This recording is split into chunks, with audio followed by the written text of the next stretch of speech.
Hello everyone, I am Sunil Kumar. So today we are going to start with class 6th NCERT history with chapter 5 Kingdoms, Kings and Early Republics. तो हम यहाँ discuss करेंगे कि how some mans become rulers in the past, कि कैसे कुछ व्यक्ति rulers बने इतिहास में। तो आजकल जो हम वोटिंग देखते हैं वो हम इलेक्ट्रॉनिक वोटिंग मशीन्स के थ्रू देखते हैं, जो कि एक बिगर आर्गूमेंट बना होता है कि ये ठीक है, ये प्रोग्राम्ड है। तो लोग राजा बनते थे सेक्रीफाइसेस परफॉर्म करके। तो इसमें एक रिचुअल होता था जिसमें हॉर्स को सेक्रीफाइस किया जाता था, या अश्वमेधा हिंदी में बोलते हैं हॉर्स के सेक्रीफाइसेस को। तो हॉर्स को छोड़ दिया जाता था ताकि वो घूमे, और ये कुछ राजा के आदमियों द्वारा गाइडेड होता था। और अगर वो घूमते घूमते किसी के दूसरे राजा के किंगडम में जाता था और वहाँ दूसरे राजा के साइड से अगर कोई इसको रोकता था, तो ये साफ इंडिकेशन होता है कि वो उससे फाइट करेगा। और अगर वो फाइट नहीं करता तो वो उसे राजा एक्सेप्ट कर लेता है, तो उस राजा को स्ट्रॉन्गर माना जाता था। तो इस कंडीशन में जो जीता था उसे सेक्रीफाइस करना होता था, जो कि वेल ट्रेंड प्रिस्ट पंडितों द्वारा किया जाता था। और बहुत सारे रिवार्ड्स प्रिस्ट के लिए और एज वेल एज राजा के लिए भी लाया जाता था। मीन्स जो भी जीता था उसे पावरफुल माना जाता था। तो बहुत सारे लोग आते थे उस वक्त उनके इस सैक्रिफाइसेस और रिचुअल्स में, और गिफ्टों के साथ। तो पहला राजा होता था जो सेंट्रल फिगर होता था उस पूरे रिचुअल का। इसके लिए एक स्पेशल सीट होती थी जो कि एक गद्दी मीन्स राज सिंहासन थ्रोन, और उसके ऊपर एक टाइगर स्किन समटाइम्स डाले जाते थे। कैरियोटर्स रथ चलाने वाली भी वहाँ पे प्रेजेंट होते थे, क्योंकि वो उसकी गाथाओं को बताता था, उसकी ग्लोरीज के बारे में बताता था। जब फाइट हुई होती थी वो उस टाइम प्रेजेंट होता था, तो वो उनकी कहानियों को प्रेजेंट करता था वहाँ पे। और राजा के रिलेटिव्स होते थे, स्पेशली वाइफ और सन। वो माइनर रिचुअल्स में उनकी माइनर रिचुअल में उनकी कुछ हिस्सेदारी होती थी, और रिचुअल में प्रिस्ट होता था रिचुअल को संपन्न कर सके। तो वो स्कैट वाटर मतलब साफ पानी राजा पे भी छिड़कते थे। अदर जो राजास होते थे वो उस राजा के विटनेस होते थे। और कुछ ऑर्डिनरी पीपल होते थे जिसमें वैश्य लोग होते थे, जो कि बहुत सारी गिफ्ट्स के साथ भी वहाँ पे आते थे। लेट्स टॉक अबाउट लेटर वैदिक। तो बुक्स कंपोज हुए थे नॉर्थ इंडिया में, जो कि आज के टाइम पे गंगा यमुना द्वारा डूबे हुए इलाके हैं, और ऑफन हम इसको बोलते हैं वैदिक। ये एक्चुअली कंपोज्ड हुई हैं आफ्टर ऋग्वेदा, और ये कंपोस्ट की गई कुछ पंडितों द्वारा, जिसमें बताया गया है कि रिचुअल कैसे परफॉर्म किया जाए और रूल्स क्या होने चाहिए, सोसाइटी को चलाने के लिए क्या रूल्स और रेगुलेशन होने चाहिए। उस टाइम पर जो रिच माने जाते थे वो होते थे प्रिस्ट, वॉरियर्स, ट्रेडर्स और फार्मर भी उसमें थे। जो पुअर माने जाते थे या गरीब माने जाते थे वो होते थे फिशिंग करने वाले, मजदूरी करने वाले, क्राफ्ट पर्सन्स, फॉरेस्ट के लोग। ऑब्वियसली मीन्स लेबर को उस टाइम पे कामगार भी बोला जाता था। क्राफ्ट पर्सन बुनाई वगैरह करते थे, और फॉरेस्ट कुछ सामान उठा के लाते थे, तो उस टाइम पे इन लोगों को वो गरीब बोला करते थे। Priests had divided peoples into 4 groups. उन्होंने 4 वर्णों में लोगों को बांट रखा था। जो पहला वर्ण था वो होते थे ब्राह्मण, डेट इज अपर वन। और यही सोशल डिफरेंस को भी बताता है। हर वर्ण का एक अलग फंक्शन भी होता था। तो जो ब्राह्मण फर्स्ट वर्ण में आते थे वो थे ब्राह्मण, जो कि प्रेस्ट होते थे। वो पढ़ाते और सिखाते थे वेदास के बारे में, और परफॉर्म करते थे सेक्रीफाइसेस को। देन सेकंड वर्ण में आता था क्षत्रिय। वो रूलर्स होते थे जो कि लड़ाइयाँ भी लड़ते थे और लोगों की प्रोटेक्शन किया करते थे। और थर्ड वर्ण में आते थे वैश्य, जो कि फार्मर, हर्डर्स और ट्रेडर्स को बोला जाता था।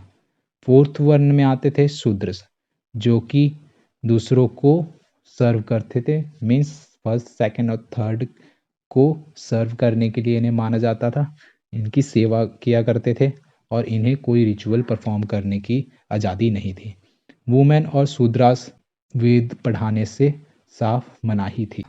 ग्रुप और वर्णास को बर्थ के बेसिस पे भी बांटा गया था, तो ब्राह्मण सिर्फ ब्राह्मण ही बन सकता है। तो ये बताता है कि एक इकोनॉमिक अर्थशास्त्री डिफरेंस था सोसाइटी में। तो इन्होंने अब क्या किया, क्राफ्ट पर्सन, हंटर्स और गैदरर्स को भी अनटचेबल की कैटेगरी में ला दिया, क्योंकि वो उनका मानना था कि ये लोग बरियल और सेरेमनीज में भी पार्टिसिपेट करते हैं, तो ऐसे काम में पार्टिसिपेट करने वालों को वो अनटचेबल की कैटेगरी में उन्होंने डाल दिया। Various other reasons for that they are put into the untouchable.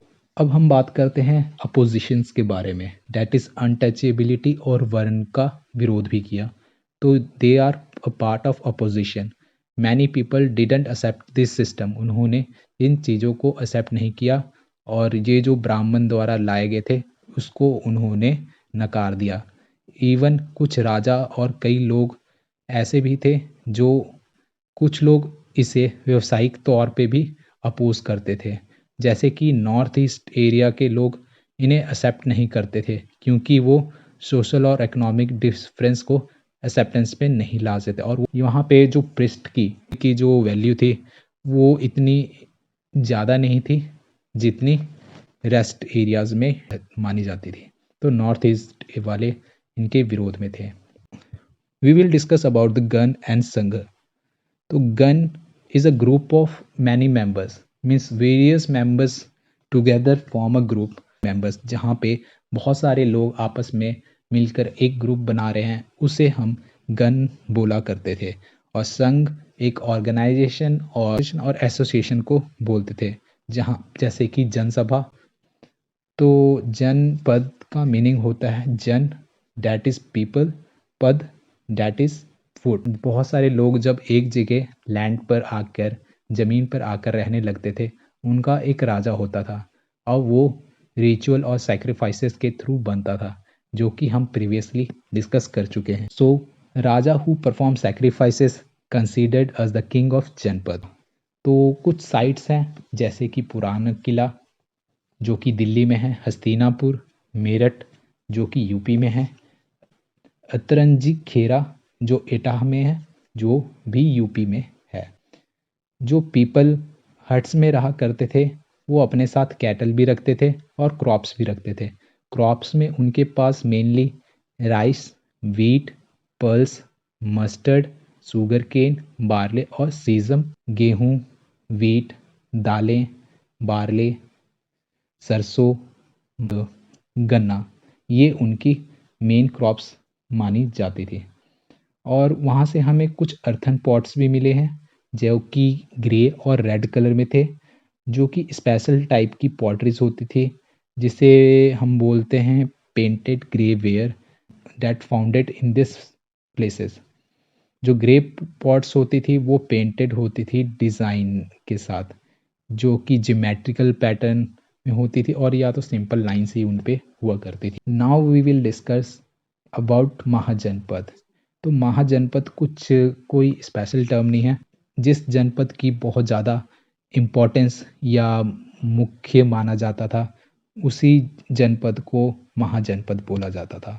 So some janapads become important then others, known as Mahajanpad, means bigger or greater importance they have, the place where people settle down on the land. Some sites, कुछ sites हैं जो महाजनपद की हैं, वो है मगध बिहार में, जो कि जिसका कैपिटल उस टाइम राजगृह होता था, जिसे राजगीर आज के टाइम पे हम बोलते हैं। उसका रूलर था बिम्बसारा और अजातशत्रु और महापद्मनंदा। उस टाइम बिहार को मगध का कैपिटल राजधानी माना जाता था। लेटर जो पाटलिपुत्र भी इस कैपिटल बना मगध का, जो अब पटना के नाम से जाना जाता है।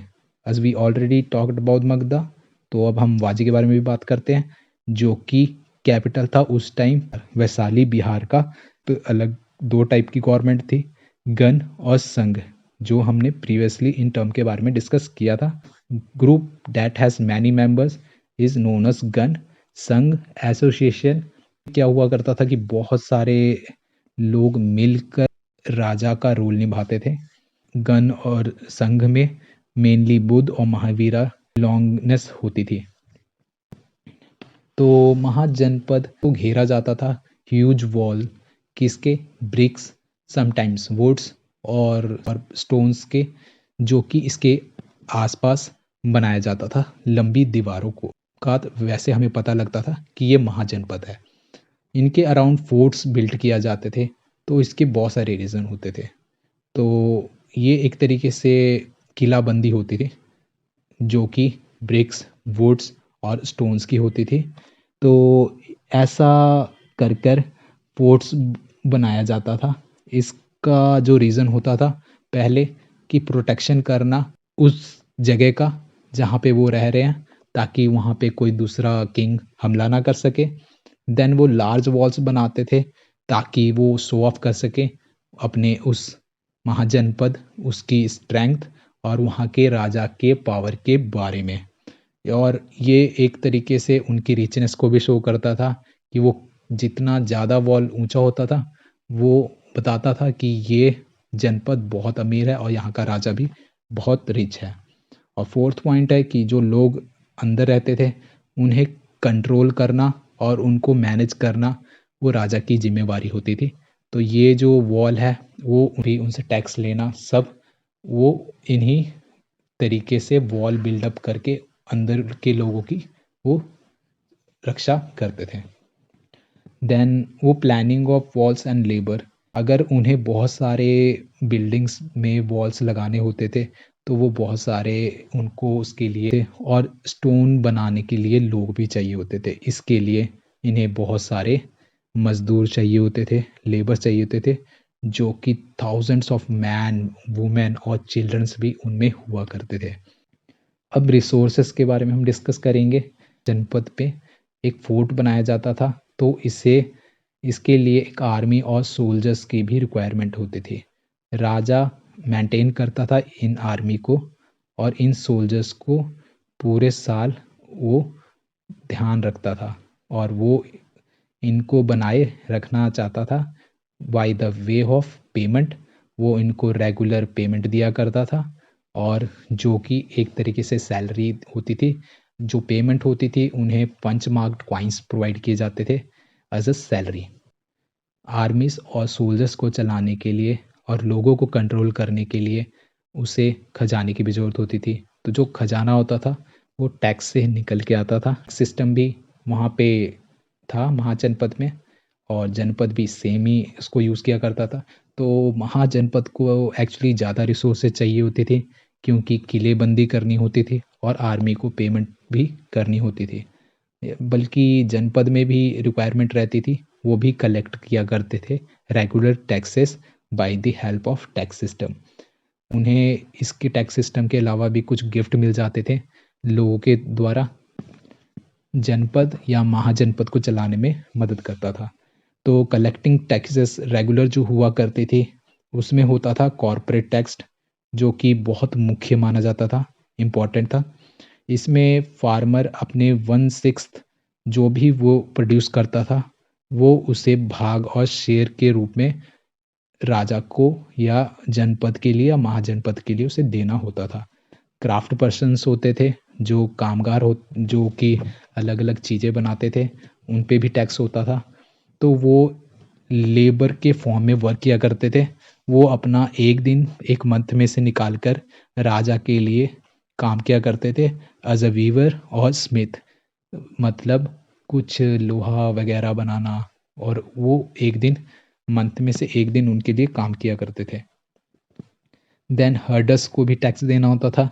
जो भी एनिमल या एनिमल से बने हुए चीज़ें होती थी, जाओ के दरबार में या उनके लोगों को देना होता था।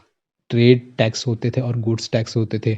जो भी खरीद बिक्री हो रही है उसमें से कुछ हिस्सा राजा को जाया करता था।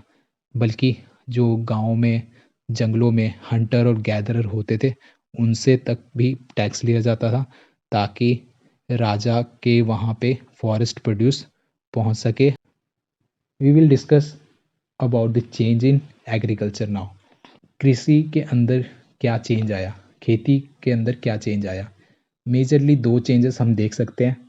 बढ़ता हुआ यूज़ प्लॉशे का, जो कि हेल्प करता था हैवीली क्ले सॉइल को घुमाकर टर्न अराउंड करने में, जो कि ग्राउंड से उसे सरफेस में लाने में हेल्प करता था, जो कि ज़्यादा से ज़्यादा ग्रेन अनाज को प्रोड्यूस करने में हेल्प करता था।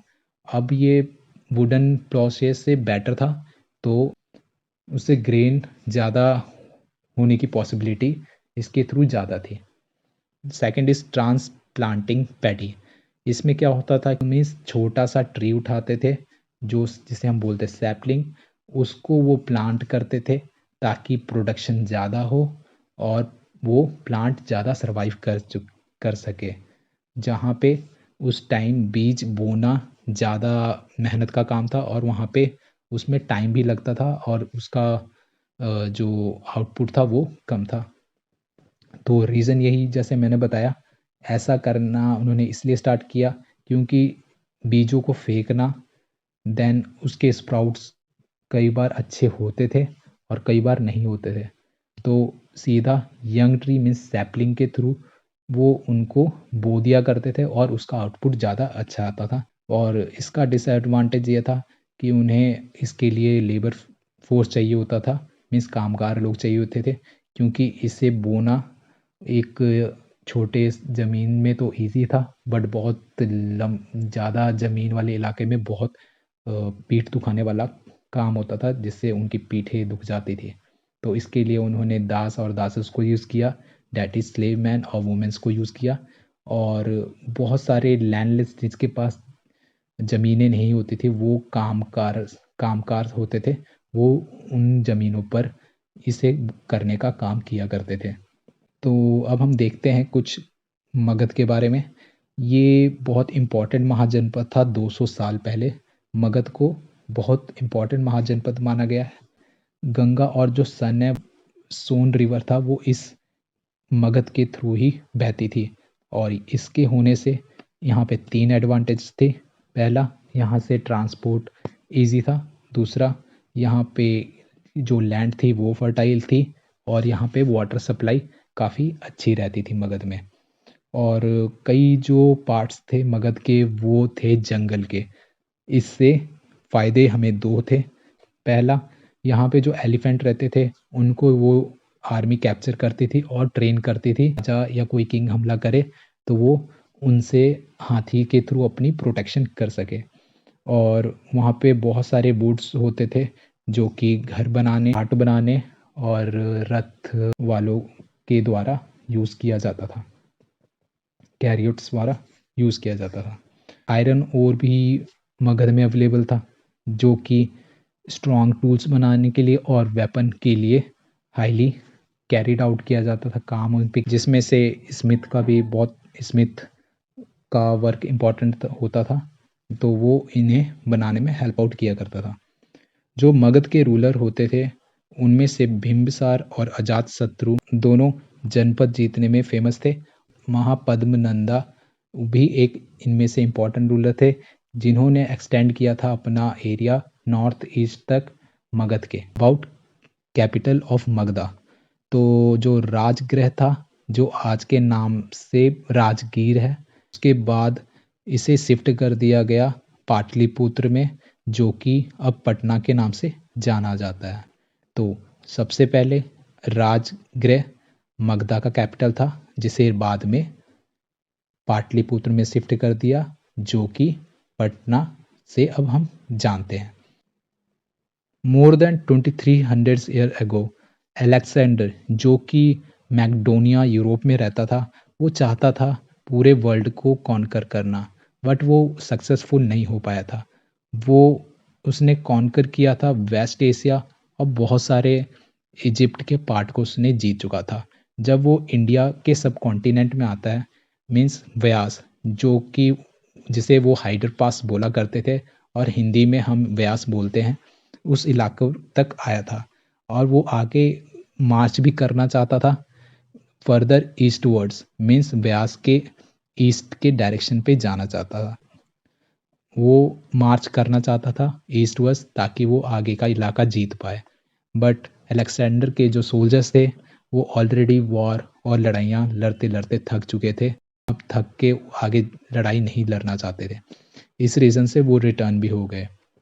और वैसे भी मगध को जीतना उस वक्त इतना आसान बात नहीं था, क्योंकि यहाँ के जो फोर्ट्स थे वो बहुत ज़्यादा थे और उनको इनके लिए बहुत सारे चैरियट्स और उन्हें हाथियों का सामना भी करना होता, क्योंकि उन्हें पता था कि मगध को जीतना आसान नहीं है।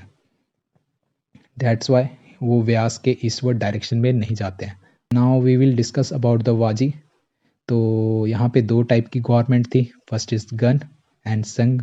So again I will repeat that, gun that group that has many people, जहाँ पे बहुत सारे लोग होते थे, और संघ ऑर्गेनाइजेशन और एसोसिएशन को ही संघ बोला जाता था। तो वाजी इसका जो कैपिटल था वो था वैशाली बिहार। एलोब्रेट करेंगे गन और संघ को। इसका कोई एक राजा नहीं होता था, इसके बहुत सारे राजा हुआ करते थे। कई बार तो इसमें 1000 से ज़्यादा लोग आपस में मिलकर एक जगह को चलाते थे और हर कोई इसमें से राजा होता था। तो सभी राजा परफॉर्म करते थे रिचुअल्स टुगेदर, सारे राजा आपस में मिलके एक रिचुअल्स भी परफॉर्म किया करते थे। ये सब आपस में असेंबलीज में मिलते थे और बहस करते थे कि क्या किया जाए और क्या नहीं किया जाए। कि अगर किसी एनिमी को अटैक करना है या किसी इलाके को अटैक करना है तो ये सभी राजा आपस में मिलते थे और वो डिस्कस करते थे कि क्या थ्रेट हो सकता है। इसमें जो वो स्लेव मैन होते थे और वुमेन्स होते थे या लेबर कामकाज होते थे, वो उनके साथ इसमें लड़ाई में पार्टिसिपेट नहीं करते थे। बुद्ध और महावीरा दोनों ये पार्ट थे गन और संघ के, जो कि स्पिरिचुअल कनेक्टेड थे। तो हमें कुछ सोर्सेस भी मिलते हैं, जैसे कि बुद्धिस्ट बुक्स, जो बताते हैं कि संघ की में रहने वाले लोगों की ज़िंदगी क्या होती थी और उनकी लाइफ कैसे होती थी। राजा जो होते थे पावरफुल किंगडम के, वो कोशिश किया करते थे कि वो संघ को जीते, और ये बहुत लंबे टाइम तक रहा, जब तक कि गन और संघ गुप्ता रूलर्स द्वारा नहीं जीत लिए गए। I wish my explanation helps you out.